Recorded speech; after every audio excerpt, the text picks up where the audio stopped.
Unbound, page 63. Aunt Tempy snores even louder than Uncle Jim, but morning does come quick. Early before the sun even thinks of waking, we get up and start the fire. Aunt Tempy sets water to boiling for the taters, while I chop cold ham. Even cold, the ham smells so good, it's hard not to pop a morsel in my mouth. Wait till we fry 'em, Aunt Tempy says, like she's reading my thoughts. Ham patties taste even better left over.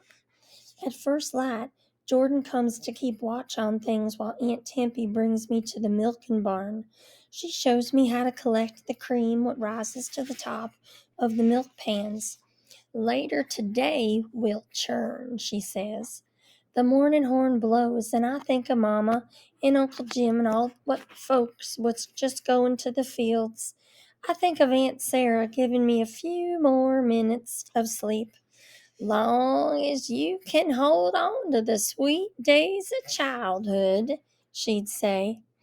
I think of Thomas and Willie still dreaming in beds of straw and rags. I guess my days of childhood is over. After breakfast, the missus comes into the kitchen wearing her circle dress and cloth clothes and shoes. I keep my eyes down, but feel her standing over me. Tempy, she says, and her words fall on my head like rocks. I noticed the ham was cut every which way. Be more careful. Irregular cuts make the patties unpalatable. The missus takes the leftover patties, what I can almost taste, and dumps 'em in the scrap heap. I'll have Moses bring this batch to the hogs, she says. She leaves without saying a word to me, but it feels like her fingers is wrapped round my throat. I'm sorry, I tell Aunt Tempy when the missus is gone. Aunt Tempy shakes her head. Nothing wrong with your chopping. She's just letting you know she's the one what got the power. We clean the kitchen, and Aunt Tempy takes me back to the milking barn. She stands me on a stool, and I push and pull the handle till my shoulders ache. Inside the barrel, milk what's been skimmed and soured begins to set. Inside me, surly thoughts about the missus do the same. The next day, Aunt Tempy sends me to the milking barn by myself. Master Allen and Moses is crossing to the stable. It's the first time I'm meeting Master Allen, and I feel a flutter of fear. He's taller than Uncle Moses, with light hair grown everywhere on his face except his chin, and eyes what's bluer than mine. Moses nods to me. I nod and quick put my eyes down. It don't matter. Master Allen just keeps walking to the stable like he don't even see me. I open the heavy barn doors and climb on the stool. But before I pull the handle once round, I hear a whimpering, what sounds like a rabbit being killed by a fox. Jumping off the stool, I open the door and peek outside. The man what watches over slaves in the field is leaving the smokehouse with his whip. When he crosses the hill, I run to the smokehouse and sneak inside. Anna is wobbling to her feet, her eyes gaping when she sees me. Grace, you best get out of here, she cries, or you'll get a whipping too.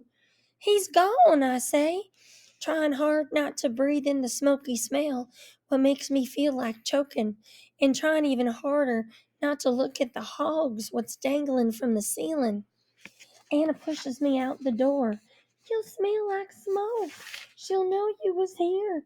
Get out, please. But Anna, what happened? Anna limps beside me.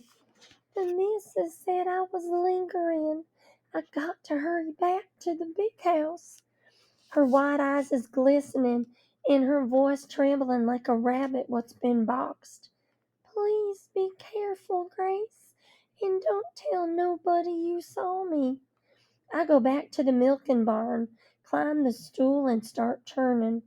With every push and pull, I try hard to heave away the angry, hateful words I promised Mama I wouldn't say.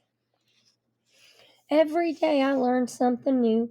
I learn how to peel, chop, mix, grind, and bend my legs so my arms is strong enough to lift the iron pots what hang over the fire.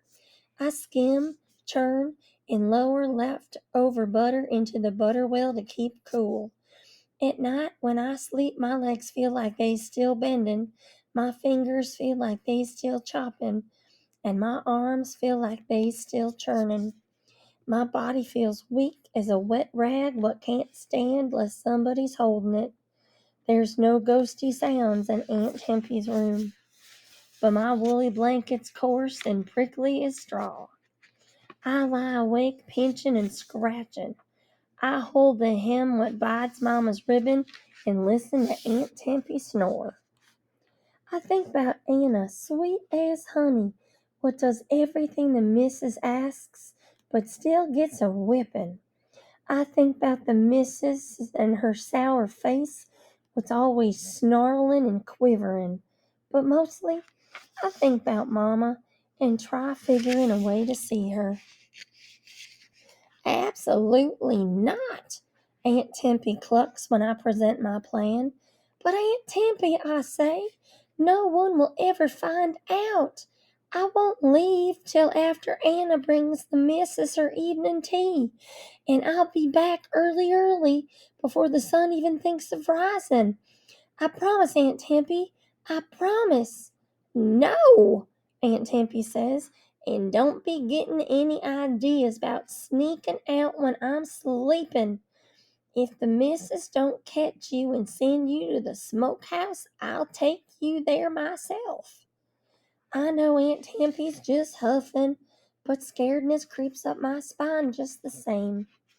Ever since I heard her whimpering, Anna and me been stealing glances and sneaking words.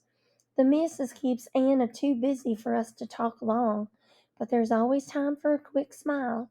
Mama says a smile can lift a heart what's heavier 'n stone. I think about Mama all the time and beg Aunt Tempy most every day to let me visit her. Finally, one Saturday, when I've been living at the big house near a month, Aunt Tempy tells me she got a surprise, but it's a secret, and before I tell you, you got to make me a promise. Mama says if you make a promise, you should keep it, 'cause the good Lord's always listening. If you break a promise, and the good Lord and his angels will know you can't be trusted, she says.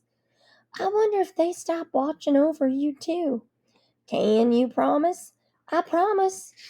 Don't seem like the good Lord's paying me much mind anyway. Every morning I wake up here. Aunt Tempy smiles. I think it'll be safe to visit your mama while I help Anna with the laundry. Be back before sunup and no running. There's roots and brambles all round. If you fall and the missus finds out you was outside at night, we'll both get a whipping. Sweet joy bubbles up inside me. I promise, promise, promise. Outside is dark and quiet, but stars sparkle and shimmer, bright as angels' wings. It's hard to keep my feet from running and my breath from lifting me away, but I don't want the missus to find out, so I walk slow and careful. When I reach the giant elm, I stop to thank the good Lord for listening to my prayers, even when I thought he wasn't minding me at all. From the elm, depending on how I turn my head, I can see the big house or Mama's cabin. I turn and see Aunt Tempy's large looming shadow leaving the big house, carrying a small load what must be laundry, only she's walking away from the wash barn into the dark. Where's she going? I turn to Mama's cabin and feel a tug in my heart, remembering what Uncle Jim told me about how Mama's heart would break if I got sent away, and how I had to keep my thoughts tucked private in my mind. For weeks, My mind's been so crowded with thoughts, I'm afraid they's gonna spill. Finally, my feet take me to our cabin. It's so late, even Uncle Jim must be inside, giving his tired body a rest. I'm worried I might scare him. Patty rollers what come looking for runaways come late at night, too. I never seen a patty roller, but I heerd all about 'em. They're meaner'n the missus. Patty rollers go out at night with whips and pistols, looking for runaways. If they find 'em, they tie 'em to a post and thrash 'em till they bleed. Patty rollers what don't find trouble make it 'emselves. Even if a folks just sittin' in they cabin, prayin' or learnin' 'emselves letters, patty rollers'll pull 'em outside and whip 'em. Most travel in packs like wild dogs, but I heerd old George Cooper say he's seen sneaky ones what break from the pack to make they own trouble. I opened the door slow so not to scare anyone, but Mama's right there on the other side of the door like she was just waiting. Did one of her angels whisper I was comin'? She wraps her arms around me and kisses my face like we kissed Thomas and Willie, giving 'em hundreds of kisses at once just to hear 'em laugh. Then she starts crying, her wet face smiling. I'm so happy to see you. I'm happy too, but I don't cry, 'cause there is nothing but sweet joy inside me. Aunt Sarah and the boys sit, stir, but don't wake. Mama pushes me away, but only to get a better look. You growed so big, she says. And Uncle Jim whisper laughs. Catherine, it's only been a month. But I know how Mama feels. When you love someone so much and you've been with 'em forever, a day away feels like a year. Mama looks different too. Her face is still skinny, but there's squishy puffs round her eyes, like beans what's been soaking in broth. I miss you too, Mama, I say, but my words is so much smaller than the feeling inside me.